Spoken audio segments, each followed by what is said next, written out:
Assalamualaikum teman-teman. Apakah kalian merasa hidup kalian itu sibuk banget? Kadang scroll konten tapi malah jadi bingung sama diri sendiri. Ayo kita bahas kali ini tentang otak kita, biar kita makin kenal apa yang benar-benar terjadi di dalam kepala kita. Bukan sekedar teori, tapi apa yang relate dalam kehidupan kita. Mari kita mulai dengan pertanyaan simple. Seberapa sadar kamu sama isi pikiranmu sendiri? Banyak dari kita yang selama ini sibuk ngikutin arus, dari konten media sosial, podcast, sampai tren yang lagi viral, tapi malah lupa buat mengenali cara kerja otak sendiri. Padahal otak itu bukan cuma soal kecerdasan, tapi juga soal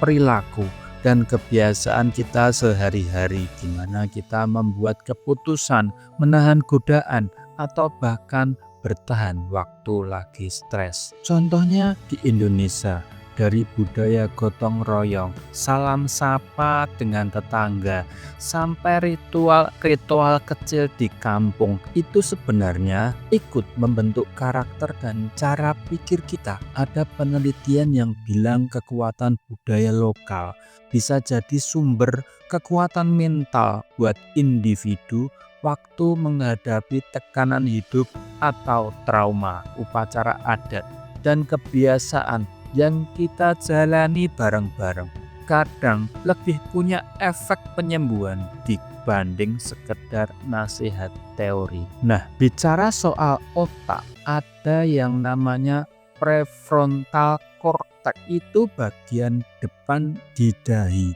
Bagian ini berperan untuk menahan diri, bikin keputusan, dan mengelola impuls. Penelitian terbaru menunjukkan aktivitas otak ini bisa rusak kalau kebiasaan buruk dibiarkan, kayak kecanduan konten negatif. Efeknya jangka panjang, terutama buat generasi muda. Makanya kalau kamu merasa makin gampang ngambek, gampang terdistraksi, atau kurang konsentrasi, coba deh cek kebiasaan digitalmu. Kerennya, hasil penelitian di Indonesia menunjukkan kecerdasan itu ternyata nggak otomatis bikin anak jadi punya perilaku baik. Yang jadi pembeda adalah kendali dan karakter, bukan sekedar nilai di sekolah. Nah, di Indonesia kita mengenal istilah jam karet. Ini sudah jadi budaya. Tapi tahu nggak, kebiasaan kayak gini sebenarnya dipengaruhi oleh lingkungan sosial dan cara otak kita beradaptasi sama kebiasaan masyarakat. Di Jepang atau di Brunei, jam karet malah bikin orang merasa nggak enak sendiri. Artinya sikap,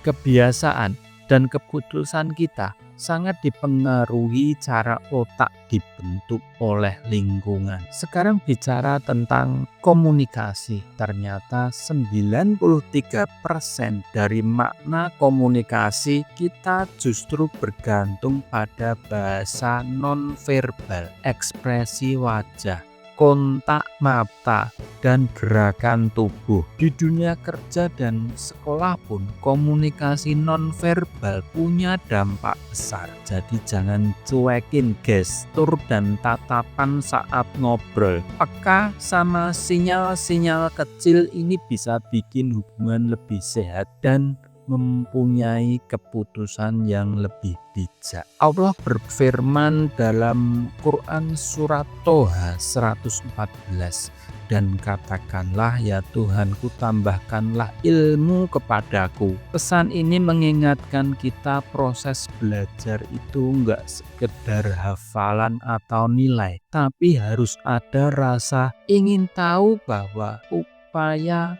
untuk bisa memperbaiki diri. Bahkan budaya tanya jawab dalam pendidikan jauh lebih penting daripada sekedar ngafalin jawaban. Otak manusia ternyata juga terus berubah.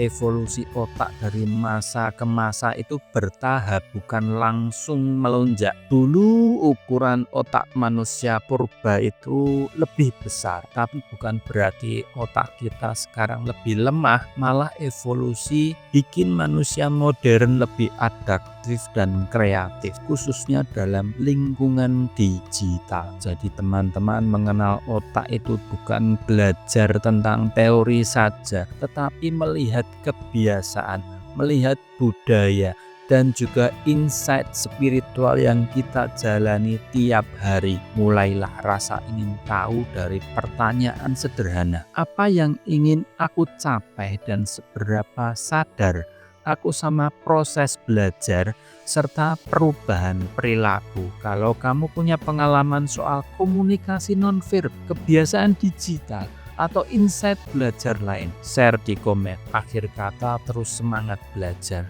upgrade diri, dan jangan malu untuk introspeksi. Kalau suka topik kayak gini, subscribe, share ke teman, dan tulis komentar.